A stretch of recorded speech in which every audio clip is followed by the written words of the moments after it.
नमस्कार प्यारे साथियों, कैसे हो? बढ़िया हो ना? एकदम बिंदास रहने का। अरे जिंदगी में परीक्षाएं आती जाती रहती हैं यार, इनको लेके मायूस नहीं होना है। आरपीएससी की ग्रेड फर्स्ट एग्जाम पूरे होने के बाद में बहुत सारे मेधावी बच्चों के मन में एक विचार आ रहा है। एक गाना एक शाहरुख खान की एक फिल्म का गाना था, बड़ी मुश्किल है खोया मेरा दिल है, मैं करूं तो क्या करूं, मैं रोऊं या हंसूं, लाइक दिस। तो कई बार क्या होता है, हमें दूसरों के सामने अपनी सफाई पेश करने का भी मौका नहीं मिलता है। एक्चुअली हम सब कुछ कर रहे होते हैं, 100% कर रहे होते हैं, उसके बावजूद भी हमारा आउटपुट नहीं आता है। ऐसी स्थिति सबसे दुविधाग्रस्त होती है। आज आरपीएससी के पेपर्स के बाद में खास तौर से पॉलिटिकल साइंस के बच्चों के साथ जो हुआ है, इसके लिए मैं तहे दिल से खेद प्रकट करता हूँ। आरपीएससी का जो परीक्षा का पैटर्न है, फिलहाल जो पॉलिटिकल साइंस के ऑप्शनल पेपर में देखने को मिला है, ये निस्संदेह दर्दनाक है, हृदय विदारक है। बच्चों के सपने इस तरीके से बिखरे हैं जैसे मोतियों की माला बिखर के सड़क पे चूर चूर हो गए। बच्चों की 2-2.5 साल की तपस्या इस तरीके से जाया चली गई है। लेकिन मैं फिर भी आपसे कहूँगा कि आप आशान्वित रहें। बुरा वक्त निकल जाता है, अच्छा वक्त जब आता है तो बुरे वक्त में जो चीज़ हमने फेस की है, जो साहस जज्बा आपने आज फेस किया है, जिसका सामने आपने आज किया है, वही जज्बा आपको आगामी भर्ती परीक्षाओं में बहुत बेहतर करने के लिए एक टेम्परामेंट देगा, एक सलीका देगा, एक साहस देगा जो एक योद्धा में चाहिए।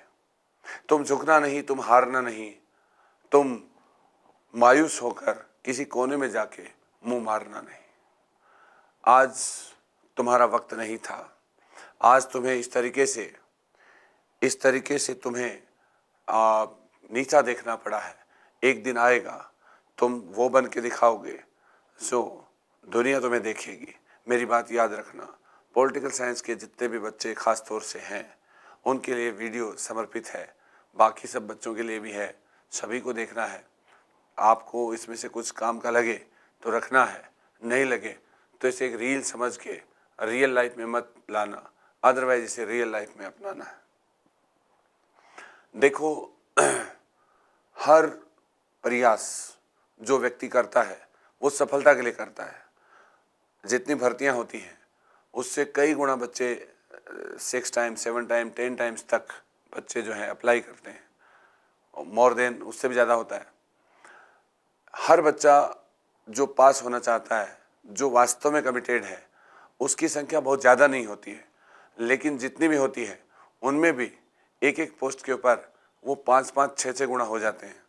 तो जाहिर है पास होने वाला एक ही होगा, फेल होने वाले 5 होंगे 6 में से। तो इस तरीके से असफल लोगों की तादाद ज़्यादा होगी, और ये हमेशा होता है। हमारी लड़ाई कुछ इसी तरीके की होती है।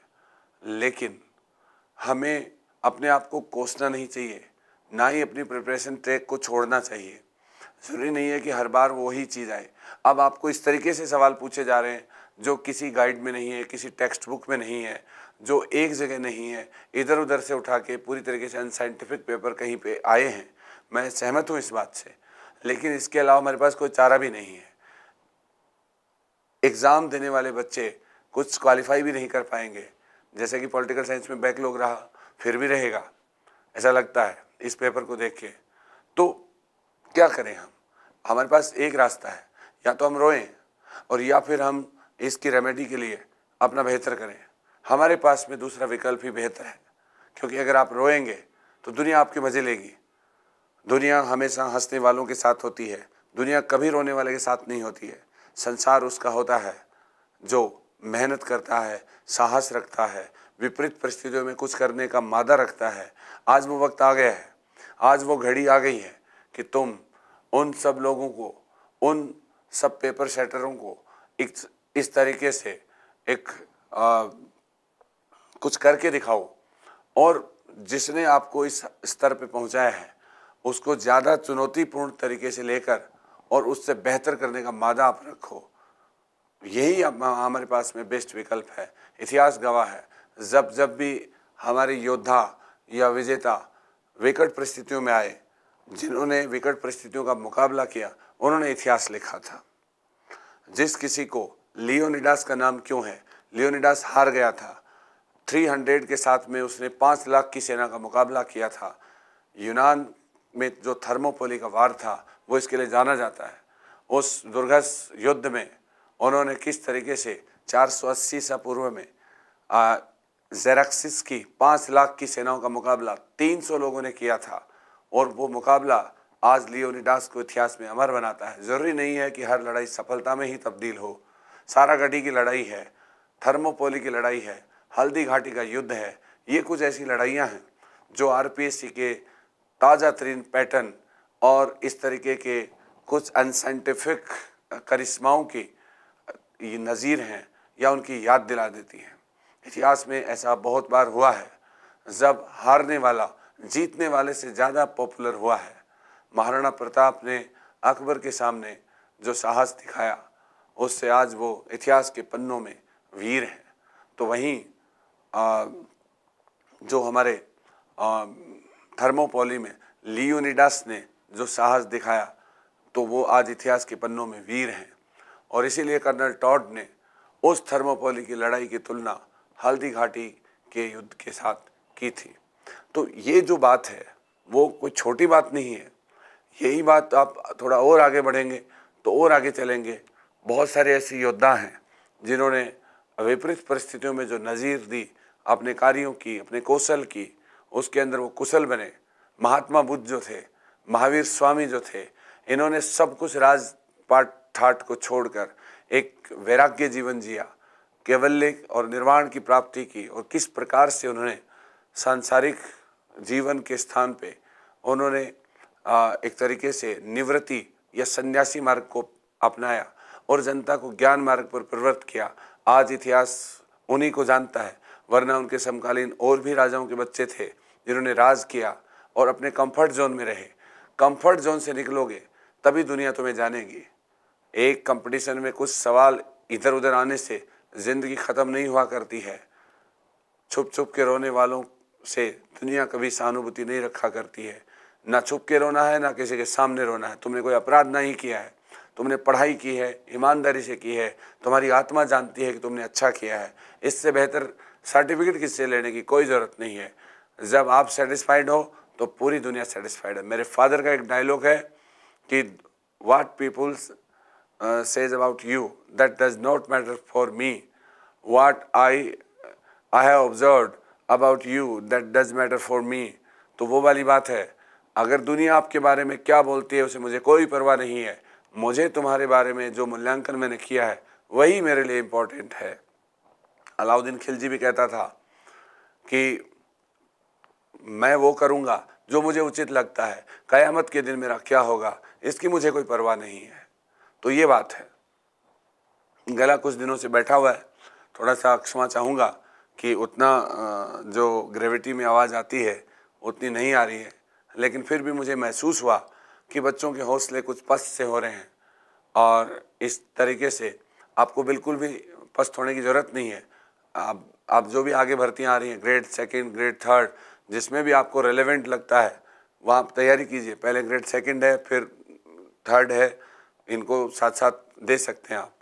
और जिन बच्चों का सब्जेक्ट अच्छा है, जिन्होंने बहुत डेडिकेटेडली की है, वो अपने सब्जेक्ट को 2-2 घंटे साथ रखेंगे और बाकी वो जो ग्रेड थर्ड है उसको फोकस कर सकते हैं। बेगर्स आर नॉट चूजर्स, भिखारियों की कोई पसंद नहीं होती है। जो भी हमारे लिए इस कर्तव्य पथ में जो भी हमें भूमिका या जो भी तैयारी या दायित्व मिलता है उसका निर्वहन करना चाहिए। और हमारे को एक कॉन्फिडेंस के लिए एक छोटी सी पारी की ज़रूरत होती है। जब एक बड़ा प्लेयर जो होता है कई बार लूज़ कर देता है, अच्छे रन नहीं बना पाता है, लेकिन जैसे उसको एक छोटी सी पारी मिल जाती है 20-25 रन की, 30 की, 50 की, तो वह काम कर लेता है। ठीक आपको इसी तरीके से एक छोटी सी पारी खेलनी है और फिर शतक और दोहरा शतक और तिहरा शतक मार के आपको असिस्टेंट प्रोफेसर, स्कूल लेक्चरर और जो भी आपकी फोर्थ कमिंग भर्ती हैं, जिनके ऊपर आप सपने देखे हैं, जिनके लिए, उनको पूरा करने का वक्त आपके लिए आएगा। और जो चीज़ें आप पढ़ोगे वो ज़िंदगी में हमेशा पूंजी के तौर पर आपके पास जमा होता चला जाएगा, फिर उसी का ब्याज आपको ज़िंदगी भर मिलता रहेगा। इस बार भर्तियां कम थी, तो जिन्होंने मेहनत अच्छी की पास हो जाएंगे, उनके लिए एक जैकपॉट है। जो फेल हो जाएंगे वो नेक्स्ट भर्ती के लिए बेहतरीन दावेदार हैं। आपने कुछ भी खोया नहीं है। सफलता जो होती है वो असफलता की सीढ़ियों से ही प्राप्त की जाती है। और महात्मा गांधी भी कहते थे कि जो टफेस्ट जोन होता है और जो जैसे श्रमिक क्लास है, लेबर क्लास है, उसका जीवन ही जीने योग्य है। महात्मा गांधी ने कभी ये नहीं कहा कि पूंजीपतियों का या धनी व्यक्तियों का जीवन जीने योग्य है। उन्होंने अपने मेहनत के लास्ट एंड को पकड़ा। उन्होंने कहा कि श्रमिक का जीवन जीने योग्य है और वो आदर्श जीवन है। ठीक है, और श्रम ही पूंजी है एक तरीके से, और जो व्यक्ति श्रम करता है वो नॉन वायलेंट है। तो आपने मेहनत की है, आपने प्रयास किया है, इसलिए आप अहिंसक हैं और आप अपने पवित्र साधनों के द्वारा पवित्र साध्य की ओर जाएंगे, इस उम्मीद के साथ कि आप बहुत बेहतर करेंगे। इतिहास हमेशा उन्होंने बनाया है जिन्होंने विपरीत परिस्थितियों में चुनौतियों को हराया है, चाहे वो नेपोलियन बोनापार्ट हो, चाहे वो बाजीराव प्रथम हो, चाहे वो बाबर हो, चाहे वो महाराणा प्रताप हो, चाहे वो सिकंदर महान हो। ये सब वो योद्धा हैं जिनकी डगर आसान नहीं थी, लेकिन उन्होंने असंभव को संभव करके दिखाया और इतिहास में अपना परचम लहराया। इसलिए बिल्कुल भी घबराने की ज़रूरत नहीं है। आप जिंदा हैं, आप स्वस्थ हैं, आप मस्त हैं, और आप इस दुनिया में अच्छा और बुरा सोचने का आपके पास में सौभाग्य है। वरना आपकी उम्र में लोग न जाने बीमारियों से लड़ रहे हैं, आर्थिक तंगी से लड़ रहे हैं, मंदी से लड़ रहे हैं, आपने और कहीं जीवन संघर्ष कर रहे हैं। तो कम से कम आप पढ़ रहे हो, सोच रहे हो, अपने बारे में अच्छा सोच रहे हो, अपना मूल्यांकन कर रहे हो, अपनी असफलताओं पर खुद को कोस रहे हो, तो ये सब भी एक सजग मानव की निशानी है। आपने कुछ भी नहीं खोया है, बल्कि आपने पाने की दिशा में निरंतर नई सीढ़ियों का निर्माण किया है। कुछ अपवंचना आपके लक्ष्यों से आपकी रही है, वो भी आपको प्राप्त हो जाएगी। ध्यान रखना, जो राह तुमने चुनी है वो बिल्कुल भी गलत नहीं है, उस पे आगे रहना है। ऐसे ही आप जैसे क्रिकेट होता है कि हम कुछ से ख़राब गेंद आती हैं तो बल्ला लगा के कोर्ट बिहाइंड होके चले जाएं, ना, ख़राब गेंदें चली जाएंगी, अच्छा बॉलर चला जाएगा, फिर लूज बॉल जो करेगा उस पे आप चौके छक्के मार के कॉन्फिडेंस करके विराट कोहली की तरह अपनी सेंचुरीज और अपनी हाफ सेंचुरीज इनको कन्वर्ट कर सकते हो और आप विजयी हो सकते हैं। ठीक है ना। तो ज़िंदगी में कुछ भी अंतिम नहीं होता है, सब कुछ अनंतिम होता है, और ज़िंदगी में आपका बेहतर होना भी बाकी है। निराशाओं को छोड़ के आशाओं की ओर आपको जाना है, और इस उम्मीद के साथ में आपको मेहनत करनी है। क्योंकि कहते हैं कि जैसे मैंने दो एक लाइनें लिखी थी, अब उसको यहाँ बता देता हूँ कि जो निकले नहीं घर से, अर्थात जो मेहनत नहीं कर रहे हैं, उन्हें कैसी शिकायत है शहर से। जो निकले नहीं अपने घर से, उन्हें शिकायत कैसी है अपने शहर से। अगर खाना है मधु तो फिर क्या डरना है मधुमक्खी के जहर से। तो बात सीधी सी है, अगर हम करेंगे तो सफल भी होंगे, असफल भी होंगे, लेकिन हम उनसे अच्छे हैं जो बिल्कुल नहीं कर रहे हैं। जो सबसे अच्छा वो है जो करके सफल हो जाए, उससे ठीक वो है जो कर रहा है लेकिन सफल नहीं हो रहा है, सबसे बेकार वो है जो कर ही नहीं रहा है। तो आप अच्छा कर रहे हैं, बुरा कर रहे हैं, लेकिन कर तो रहे हैं, रिजल्ट आ रहा है ना, उसका धीरे धीरे आ जाएगा। सभी का आता है ऐसा, कोई जैकपॉट लेके पैदा नहीं होता, किसी के पास में स्वर्ण दंड नहीं होता है। सबको मेहनत के साथ अपने उपलब्ध संसाधनों को बेहतर तरीके से काम में लेते हुए बेहतरीन रिजल्ट देना पड़ता है। तो मैं समझता हूँ कि छोटे से वीडियो के द्वारा आपको एक छोटी सी बूस्टिंग आएगी। बेसिक बुक्स को पढ़ते रहें, NCERT 6 to 12 तक कैच करें, और जो भी समसामयिक राजस्थान की जो योजनाएं हैं, सूजेस वगैरह, या जहाँ भी आपको कुछ मिलता है, मूल जो आपकी इकोनॉमिक सर्वे वगैरह है, करंट अफेयर्स है, गवर्नमेंट के जो पब्लिकेशन या साइट्स हैं, उन तक भी अपनी पहुंच बनाएं। गाइड और टीचिंग का जो स्किल होता है वो व्यक्ति अपनी मेहनत का 100% देने की कोशिश करता है। लेकिन आप सभी को पता है कि जो मोटिवेटर होते हैं, जो आपके मेंटर होते हैं और आपकी गाइड होती हैं, वो आपके एडिशनल सहायक होते हैं। जो आपको नहीं आ रहा है, अगर आप अच्छे स्टूडेंट हैं तो वो किसी को नहीं आ रहा है, और किसी को नहीं आ रहा है और फिर आपका अगर कत्ल हुआ है किसी परीक्षा में, तो फिर आपको टेंशन की ज़रूरत है नहीं, क्योंकि उसके लिए तो हमें फिर और बेहतर तैयारी करने के साथ एक बेहतर अवसर की उम्मीद होनी चाहिए। और कम भर्तियों की वजह से थोड़ा सा इसमें रहा, लेकिन जो बच्चे क्वालिफाई नहीं कर पाए हैं उन बच्चों के लिए थोड़ा आत्म मूल्यांकन की आवश्यकता है। अपनी बेसिक बुक्स तक ज़रूर जाइएगा। मैं हमेशा बोलता हूँ कि कभी टेस्ट मैच हिट हुआ करते थे, फिर 50 ओवर वाले अच्छे चलते थे, उसके बाद में ये T20 आए, अब T10 और T5 ये भी आ जाएंगे। पहले बुक्स पढ़ते थे बच्चे, फिर पासबुक पे आए, फिर 1 वीक सीरीज पे आए, अब वनडे सीरीज पे आएंगे और लास्ट में 1 और जो है उसकी सीरीज पे आ जाएंगे। तो देखो, अच्छा करना है तो आपको देना ही पड़ेगा ज़्यादा, और काम चलाऊ करना है तो दुनिया की भीड़ में आप खो जाओगे। तो दुनिया की भीड़ में आपको खोना नहीं है, और दुनिया को आपको दिखा देना है कि दुनिया में आए हो तो थोड़ा थोड़ा पढ़ लो, थोड़ा थोड़ा कर लो, बढ़िया करो, चिल।